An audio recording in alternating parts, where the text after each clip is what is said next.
Okay, so we're throwing in a quick few minutes on automatic enrolment. Has anybody staged yet? No? Okay. Introduced in 2012, automatic enrolment has helped increase the proportion of employees in a workplace pension. So the bottom line here, new workplace pension rules being introduced between 2012 and 2018, they have been a huge success. Yeah. Prior to launch, some of the industry was predicting very high levels of opt-out. In other words, employees saying we don't want to be in this pension. And the last statistics that came out indicated that just 9% of employees were opting out. Yeah. It has been a huge success, unlike stakeholder pensions, if anyone can remember back that far, which were in the main a complete and utter flop. It's a bit of an advertising campaign for us as well, but we're hopefully going to give you a bit of information you can find useful if you want to do it yourself. So we've been involved in more than 20 schemes to date. The tightest one was one of Cheryl's clients, where they gave us 2 weeks. And in fact, we are still dealing with one that gave us 18 months. Serious point here, if you're going to do it yourself, if you're going to get advice, give yourself at least 6 months and potentially 12 months. Yeah. The evidence is showing that people are leaving it later and later. And early on, it hasn't been such a problem because the pension providers have been able to take the capacity. But if you think about the number of employers that are staging in the next couple of years, there is going to be a real issue around capacity here. There will be pension providers that simply turn business away because they can't cope with it. And what you don't want to be is lastminute.com with those pension providers.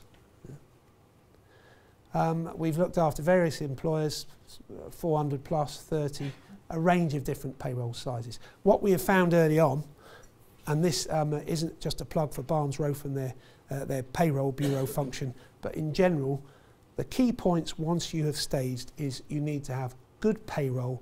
It needs to be clear, it needs to have clean data, just like you had to for real-time information. And if you haven't got good payroll, if you're working with a payroll manager that isn't very good, then it can be a real issue. Yeah, a real issue. The other thing that isn't on this slide we have discovered is if any of you are employers and you already have a scheme for your employees, don't assume for 1 minute that your scheme will accept you as a client. Yeah. Am I allowed to say so? Barnes Rofe's own scheme supplier declined Barnes Rofe as a client. Not because there was anything wrong with Barnes Rofe, but the old style commercial providers are being really picky and they are trying to cherry pick massively high contribution levels. Yeah. So in consequence, don't assume that the fact you've got a pension, they will want your auto-enrolment business, because they may not want it at all. Okay. Where do they generally seem confused?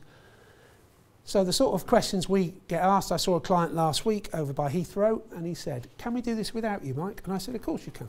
Absolutely no problem at all. When do we need to act? I've told you that already. 6 months, 12 months, ideally. Which employees should be included? There's a lot of confusion around that still. What definition of salary do we use? There are 4 different definitions you can employ. How does the opt-in out process work? What do we have to tell the employees? And which pension provider should be used? Those are the classic questions that keep getting thrown at us. And if you want to go and do it yourself, you can do.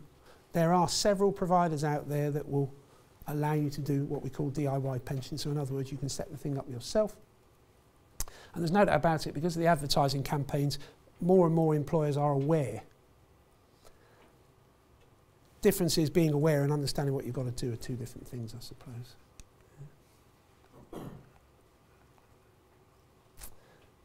What this slide is trying to demonstrate is that to date we have generally had bigger employers stage who have typically got their own payroll function and maybe even their own HR function. As we move forward, it's going to be small and micros. They are very unlikely to have that. It's probably going to either be the boss or the boss's right-hand person that does this. And so as such, I think you can expect there to be a number of issues. For anybody that wants to go it alone, I tell you now that the pension regulator has done some fabulous work on this. The source material on their website is absolutely super. It's one of those wooden trees situation though. There is a lot of it. If you're going to ask for advice, I would suggest you need to know what you want, who you're asking to work for you, and what you're going to get for your money. And the reason that we put that down is, believe it or not, the biggest thing in workplace pensions for decades is a non-regulated activity. So if any of you here fancy, you could set up an auto-enrolment shop tomorrow. You don't need any qualifications, any experience at all. There is no regulation required to tell people what to do on this subject. Yeah? Understand what you need. We have come across authorised, regulated advisors that are trying to sell ongoing services. We'll set up the scheme for you, Mr. Client, and then we need to come back every year to sit down with your employees and we'll charge this and we'll charge that. Quite frankly, you don't need this. In our opinion, you need help to the point that you stage, and then within a couple of months, you will discover it is a payroll function. Cheryl, since we staged you, how many times has someone had to pick up the phone to me and ask me about a pension question?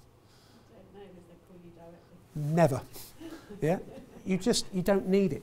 As an employer, if you want to pay fees for ongoing advice, pay them. All I'm saying is you don't need to. Yeah? This is, once you're in, it is pure payroll, nothing else. Again, another little plug, I guess, for advice. In a survey that GfK did for the pension regulator, 85% of larger employers said they had to consult with someone, and these are companies that have their own HR and their own payroll function typically. And this is most definitely an unabashed piece of advertising here. This came from the Centre of Economic and Business Research, and they tried to work out how much it would cost an employer to go it themselves, based on time spent. So not based on the contributions they're paying, just based on how much it was going to cost. And the numbers are quite staggering. But I guess the truth is here that if you are going to do it yourself, you've got to learn what it's all about first to understand then what to do. Yeah. And then just one final point on this. What we have found is if an employer involves the employee in the process, you get a lot better buy-in. If the employee thinks he's only doing this, she's only doing this because they've got to, it's not really a positive message. Whereas if you've got somebody that is consulted, you say to them, what do you want from your pension? Yes, we've got to bring it in, but we want you to tell us what you think would be valuable. Then from what we can tell, you get a much better response and a much better buy-in, because they feel part of the process.